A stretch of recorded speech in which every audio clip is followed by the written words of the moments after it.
pretinha? É, preta. Elas fazem casa direto. Elas estão, mas sabe quando elas estão nervosas? Ah, elas estão agitadas. Mas alguém mexeu. Então, Pra ela tá agitada. alguém deve ter mexido e daí elas grudaram. Sabe o que acontece? Não tem sítio aí? Às vezes elas saíram de outro lugar e veio pra cá. Mas ela aqui é direto. A minha Elas casa tão- tá toda elas- manchada. Elas estão aqui. nervosas lá. Mas alguém mexeu com ela. Então ele falou, olha, não fica aqui. Já Alguém desci. mexeu. E quando eu vou querer acabar com elas, elas ficam agitadas. Elas ficam todas alvoroçadas. É, então. Ó, pegou aqui, ó.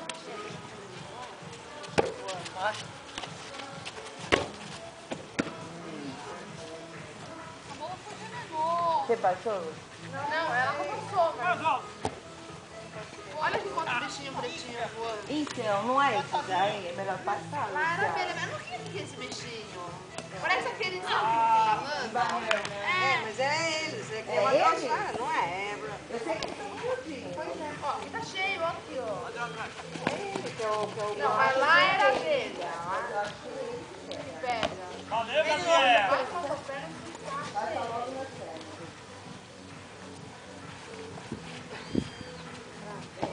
Você sabe que até a mosca, né? Ela pinta, a mosca pinta, ó.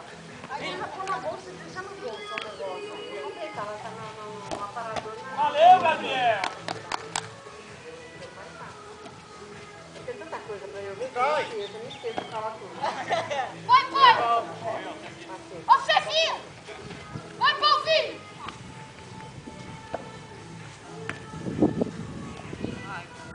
Hoje até que tá legalzinho, mas você vê que a chuva vem vindo aí.